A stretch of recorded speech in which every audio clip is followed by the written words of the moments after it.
there! Today we're going to be making French toast with fruit salad. So before I've even started this lab, I made sure that I washed my hands, that I have snug clothing, that my hair is up, and that I have my apron on nice and tied nice and snugly, and that it's a clean apron. Next, what we're going to do is you'll have 4 slices of bread, and then I'm going to have 2 eggs.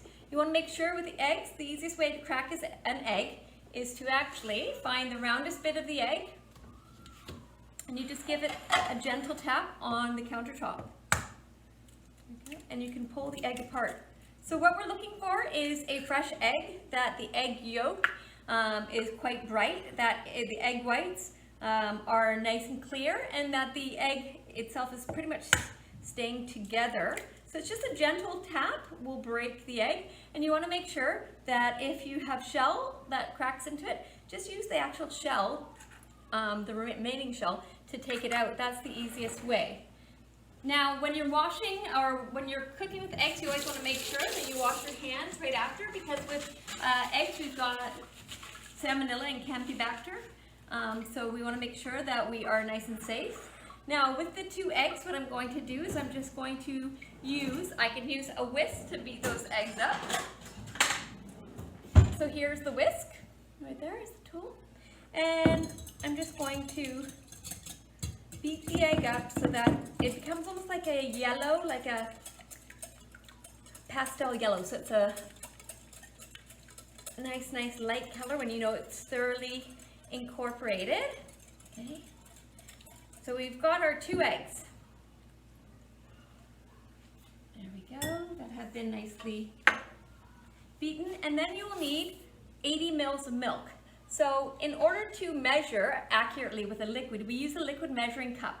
But with the liquid measuring cup, it is in metric, which is the milliliters, which is on the blue writing, but it's also in the imperial, which is on the red side. So you'll notice in your unit, you'll have a big and a small measuring cup. So, but this amount says 80 mils. How do we measure 80 mils? Well, it's hard to actually measure that on the metric side, because on the liquid measuring cups, they go by 25 increments, 25 mil increments. So it'll jump from 50 to 75, or some of them go in 50 mils from 150 to 200. But if you know that 80 mils is the equivalent of 1/3 cup, then you can look on the actual metric side. I will go like this. I will point to the 1/3 cup. I get down, I'll place my actual measuring cup on the counter. I get to eye level, and I'm going to pour just until the measurement hits the 1/3 cup. Okay, so I've got the 1/3 cup. Now, I know it's a liquid measuring glass or cup because it has a pouring spout right over here, so that you're not going to spill your liquid. So I'm just trying to see how we can see there. And it's glass or Pyrex. So glass, which is the Pyrex, or plastic, pardon me. So I'm going to add the milk straight there.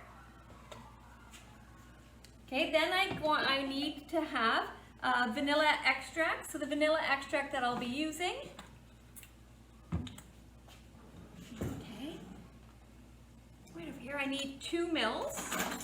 So 2 mils is the same as half a teaspoon. So you can just see right on the actual handles of it says the metric and imperial.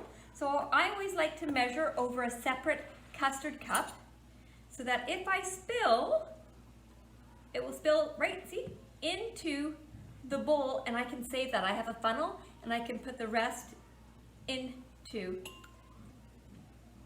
that back in the container. I never want to see you try to scoop the vanilla extract if it's in a liquid measuring cup.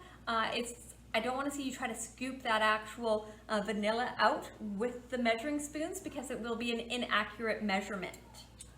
Okay, so we've got our vanilla.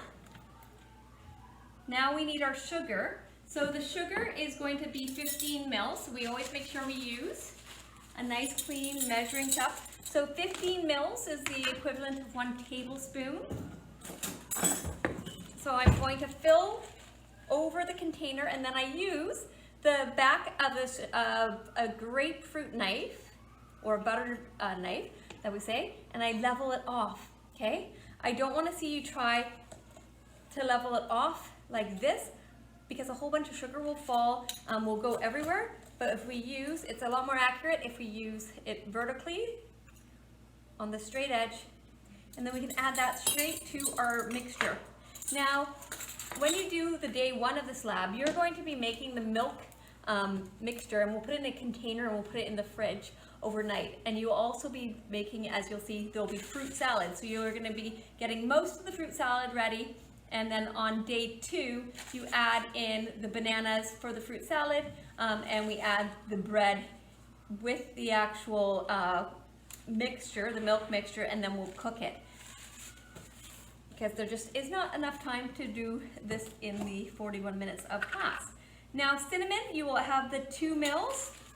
So I'm looking again. Cinnamon is a dry mixture, so you have to level it off. Make sure that you're using, that your knife is nice and clean. You don't want to cross-contaminate. And I'm going to fill to over full, same thing. Level off, and I can just pour that right in.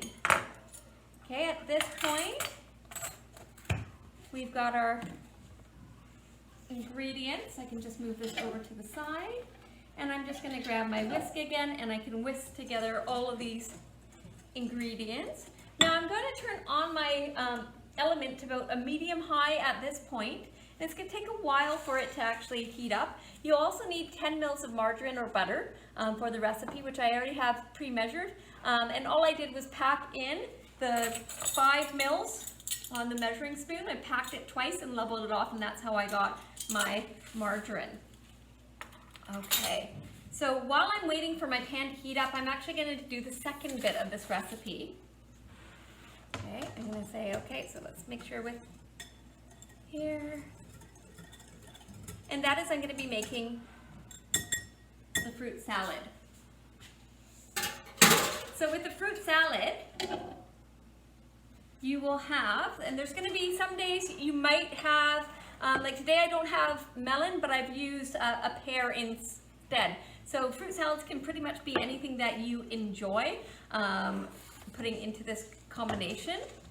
So I have 4 strawberries that have been pre-washed. I have 10 grapes, and I'm going to have them, and they've already been washed. I've got 1 pear, and I have half a banana, and I'm also going to use a little bit of orange juice. But the banana and the orange juice, actually just the banana, you will cut on day 2, just so that it's nice and fresh and it doesn't get slimy. It has a tendency to get slimy if you leave it in the orange juice overnight. So what I'm going to use is a paring knife. So a paring knife is a straight edge knife. It is sharp, so you have to be careful. And what we're going to do is, with the strawberries, I'm going to take off the stem and the leaves right here. And I'm just going to quickly slice them. Let's see if we can show over here a bit more. And I'll just move this over here. I'm going to slice, and then in a moment I'm actually going to, I'll start dipping my bread right here, there, and I go up. Okay, I'm just going to wash my hands quickly because that was some eggs. And I'm going to slice my strawberries so they're nice thin slices. Here, so making sure my fingertips are away from the blade,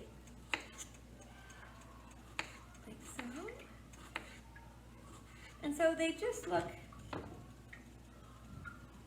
like small, nice, thin slices, right? So if I look like that. If you are allergic to any of the fruit, just let me know prior, and I will say that it will be omitted, that you won't need to put it in to your fruit salad. So I've got my strawberries right over here. Okay, now I'm going to get my grapes. I will give them a bit more of just of a rinse. You want to make sure that you really do rinse your fruits and vegetables. I had already pre-rinsed the strawberries, but I felt like the grapes needed a bit more time. So I'm going to have the 10 grapes, and I'm just gonna halve them. Okay, and at this point I'm actually gonna put a little bit of the butter so that your actual frying pan is good. And I'm going to, just gonna let the butter go like this. A few more seconds. Take the stems off the grapes. And 10. Okay, there we go. And right there, I'm gonna put the first piece of French toast in. I'm gonna get the second piece. And when I chose my frying pan, I chose the large element because I have a large frying pan. When you guys do this recipe, you'll have the opportunity to pair off in your groups and to each 2 people use one frying pan, so you can have a smaller frying pan. But because my frying pan is quite, I have 4 pieces of bread to do in this demo, I'm just using the larger skillet. Now I'm getting back to the grapes. I'm just gonna have the grapes. It's up to you whether you wanna do it lengthwise or halfway, but you always notice when you're using a paring knife or a chef knife, number one, you always have to focus on what you're doing. You don't just suddenly start talking to your friend. If you need to talk to a friend, you put your knife down for a sec and then you get back to your actual knife skills, the job that you need to do. Then you want to make sure, when I'm pressing down, I'm pressing and I'm pulling. I'm not just squeezing and pressing down because that will squish your fruit or vegetable that you're cutting. So I press and pull. Now I've got my grapes are done. Okay, and I'm wanting medium heat. I believe it's for about 3 to 4 minutes on each side. See, so here we go, fry and cook until lightly brown, turn over and cook the other side. So it's about 3 to 4 minutes. Now I'm going to grab the pear. So an easy way of working with the pear is you can cut it right in half. Okay, and then what I'm going to do is making sure when I'm cutting it is that I can go behind where the stem would be, like that. And then I'm making sure I'm cutting away. I don't want to cut right at myself. I can even turn it this way. There, and I'm trying to get out the core, right? Nobody wants to eat the seeds. There we go. I can show that again. So I'm going to cut right there. I can do a little triangle. I can even turn this way, do another little triangle, right? And then that will get most of your actual seeds out. Now I'm going to quickly go here. I'm always making sure if you're the person at the stove, you want to make sure that you are always putting your hand on the handle and that the handles are out of the line of traffic from the people in your group. You don't want anybody to accidentally tip the actual frying pan over. You don't want to burn like that. And there we go. And see if I can actually put like there. That'll fit. And then my last piece, I'm going to go here. So these are going to have a slightly different cooking time because the first 2 pieces I did were about a minute ahead. So I'm going to put this one in. There we go. And I'm going to hold here, like that there. And I'm going to turn this. There we go. And I'm going to actually have to take this one out for a sec because it does not have room. The bread was larger than I thought. So just make sure you use 2 pieces of bread per frying pan. Okay. Now I'll get back to the actual pear, but like I said, make sure you're always out of line of traffic, that your handle is not over another element, and that if you are the person who is doing the frying of the French toast, you need to be holding the handle, and that is your job. Okay, you're making sure you want to check to make sure it's golden and that it's not getting burned. Now with the pear, after I've cut it, I actually turned it from the wobbly side. I turned it over to the flat edge, and then I'm just going to cut it into slices and then cube it is what we call right there. What I'm trying to do is just make sure that the pieces are all pretty much the same size. Like you don't want to have a tiny pieces of strawberry and then giant pieces of pear. So So you're trying to get it pretty well the same. And take a look here. There we go. And I'm even just going to move this out at this point. I'm just going to focus on these 3 pieces. Okay, now I'm going to peel the banana. If you notice, the banana actually, the color is a bit darker. The darker the banana, the more flavor it actually has. And so if you've ever had banana cream pie, the bananas they use for that are actually black. So don't be put off if your banana has a bit of brown to it, because it actually has a better flavor. It is what a pastry chef will only use, are basically black bananas. Now I'm going to slice the banana. I'm going to just slice it in half and then quarter it, and then again I'm going to slice here. All right. There we go. You will add 2 tablespoons, which is 30 mils of orange juice. Now remember, this will be on day 2 that you're going to be adding the orange juice. Again, you're going to be pouring into your measuring cup, or your measuring spoon, pardon me, not pouring, like using your spoon. So I can say, okay, there's 1. And see, if I spilled, that's okay. It's going to go into the custard cup. It's not going to actually go making extra ingredients for your recipe. So there. So you're trying to fill it heaping, and then I can actually use a funnel and reuse that orange juice. That's why I always say pour over a custard cup, because sometimes it's going to happen and it's going to spill, and we are human, and that completely happens. Okay. There we go. So that's looking really nice. So we've got this. We're here. There we go. This one needs a bit more time. So I'm going to use a spoon, and I can just mix those together. So you have a really nice vibrant colors with the strawberry that goes with the nice pear. There we go. And then you will be serving it with some syrup. Welcome back. Now that you've made your amazing French toast and fruit salad, here is a simple way of plating it. So you want to really make sure that you've got a bit of syrup, that you have a bit of margarine, and that you have a little bit of the fruit salad on your plate.